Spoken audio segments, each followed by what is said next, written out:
ರಾಜ್ಯದಾದ್ಯಂತ ಭಾರೀ ಮಳೆಯಾಗ್ತಾ ಇದೆ. ಇನ್ನು ಮಳೆಯಿಂದ ಸಾಕಷ್ಟು ಅವಾಂತರಗಳು ಕೂಡ ಸೃಷ್ಟಿಯಾಗ್ತಾ ಇದೆ.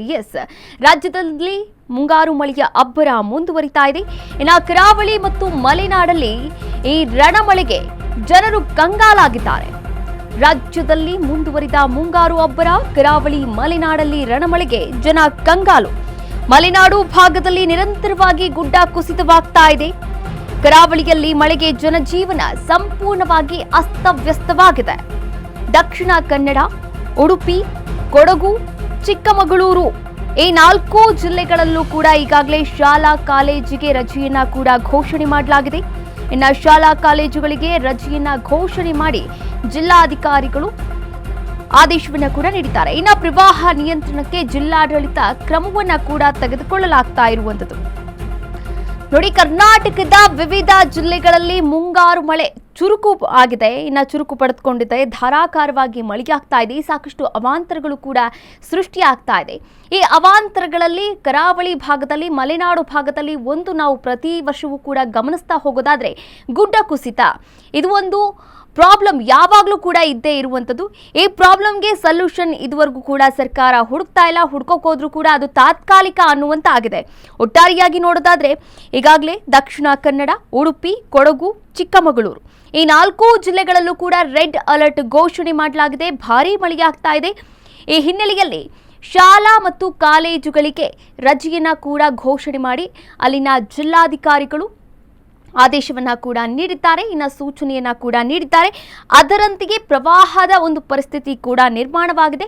ಈ ಪ್ರವಾಹದ ಪರಿಸ್ಥಿತಿಯನ್ನ ನಿಯಂತ್ರಣಕ್ಕೆ ತರೋಕೆ ಒಂದಷ್ಟು ಕ್ರಮಗಳನ್ನ ಕೂಡ ತೆಗೆದುಕೊಳ್ಬೇಕಾಗಿದೆ ಜಿಲ್ಲಾಡಳಿತ. ಈ ಕುರಿತಂತೆ ಮುನ್ನೆಚ್ಚರಿಕಾ ಕ್ರಮಗಳನ್ನ ತೆಗೆದುಕೊಂಡಿದ್ರೆ ಈ ರೀತಿಯ ಅವಾಂತರಗಳಾಗ್ತಾ ಇರಲಿಲ್ಲ. ಒಟ್ಟಾರೆಯಾಗಿ ಈಗ ಚಿಕ್ಕಮಗಳೂರು ಭಾಗದಲ್ಲಿ ಧಾರಾಕಾರ ಮಳೆಯಾಗ್ತಾ ಇದೆ.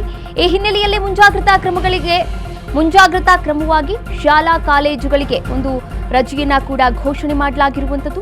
ಚಿಕ್ಕಮಗಳೂರು ಜಿಲ್ಲೆಯ 6 ತಾಲೂಕಿನ ಶಾಲೆಗಳಿಗೆ ರಜೆಯನ್ನ ಕೂಡ ಘೋಷಣೆ ಮಾಡಲಾಗಿದೆ.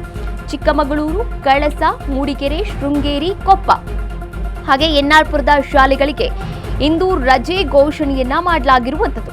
ಚಿಕ್ಕಮಗಳೂರು ಡಿಸಿ ಮೀನಾ ನಾಗರಾಜ್ ಈ ಆದೇಶವನ್ನ ಹೊರಡಿಸಿದ್ದಾರೆ. ಚಿಕ್ಕಮಗಳೂರು ಭಾಗದಲ್ಲಿ ಧಾರಾಕಾರ ಮಳೆಯಾಗ್ತಾ ಇರುವ ಹಿನ್ನೆಲೆಯಲ್ಲಿ ಚಿಕ್ಕಮಗಳೂರು ಜಿಲ್ಲೆಯ 6 ತಾಲೂಕು ಅಂದ್ರೆ ಚಿಕ್ಕಮಗಳೂರು ಹಾಗೆ ಕಳಸ, ಮೂಡಿಗೆರೆ, ಶೃಂಗೇರಿ, ಕೊಪ್ಪ, ಎನ್ಆರ್ಪುರ ಈ 6 ತಾಲೂಕಿನ ಶಾಲೆಗಳಿಗೆ ರಜೆಯನ್ನ ಕೂಡ ಘೋಷಣೆ ಮಾಡಲಾಗಿರುವಂಥದ್ದು. ಇನ್ನು ನೋಡಿ, ಕರ್ನಾಟಕದಲ್ಲಿ ಮುಂಗಾರು ಮಳೆ ತುಂಬಾ ಚುರುಕಾಗಿರುವಂಥದ್ದು. ನೀವು ಕೂಡ ದೃಶ್ಯಾವಳಿಗಳಲ್ಲಿ ಗಮನಿಸಬಹುದಾಗಿದೆ. ಓಡಾಡೋದಕ್ಕೂ ಕೂಡ ಕಷ್ಟವಾಗ್ತಾ ಇದೆ. ಜನಜೀವನ ಸಂಪೂರ್ಣವಾಗಿ ಹಸ್ತವ್ಯಸ್ತ ಆಗಿರುವಂಥದ್ದು. ಅದರ ಜೊತೆಗೆ ಹಳ್ಳ ಕೊಳ್ಳಗಳು ತುಂಬಿ ಹರಿತಾ ಇದೆ, ಡ್ಯಾಮ್ಗಳು ಕೂಡ ತುಂಬಿ ಹರಿತಾ ಇದೆ, ನದಿಗಳು ಕೂಡ ತುಂಬಿ ಹರಿತಾ ಇದೆ.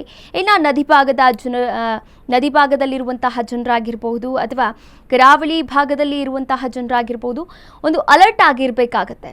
ಮಕ್ಕಳನ್ನ ಹುಷಾರಾಗಿ ನೋಡ್ಕೋಬೇಕಾಗತ್ತೆ. ಯಾಕಂದ್ರೆ ರೆಡ್ ಅಲರ್ಟ್ ಘೋಷಣೆ ಮಾಡಿದೆ.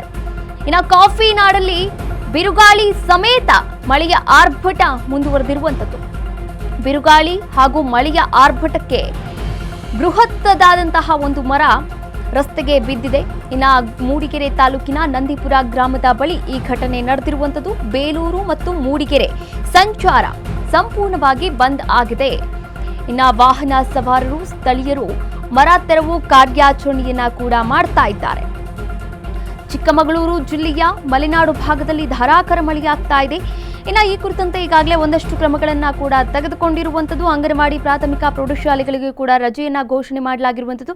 ಅದರ ಮುಂದುವರಿದ ಭಾಗವಾಗಿ ನೋಡೋದಾದ್ರೆ ಕಾಫಿ ನಾಡಲ್ಲಿ ಒಂದು ದೊಡ್ಡದಾದಂತಹ ಒಂದು ಮರ ಬಿದ್ದಿರುವಂಥದ್ದು. ನೀವು ಕೂಡ ದೃಶ್ಯಾವಳಿಗಳಲ್ಲಿ ಗಮನಿಸಬಹುದಾಗಿದೆ. ಈಗಾಗಲೇ ಅದನ್ನ ತೆರವುಗೊಳಿಸಬೇಕು ಅಂತ ಅಲ್ಲಿನ ಸ್ಥಳೀಯರು, ಗ್ರಾಮಸ್ಥರು ಕೂಡ ಹರಸಾಹಸವನ್ನ ಪಡ್ತಾ ಇದ್ದಾರೆ. ಇನ್ನು ಮೂಡಿಗೆರೆ ತಾಲೂಕಿನ ನಂದಿಪುರ ಗ್ರಾಮದ ಬಳಿ ಈ ಒಂದು ದೊಡ್ಡದಾದಂತಹ ಮರ ಬಿದ್ದಿರುವಂಥದ್ದು.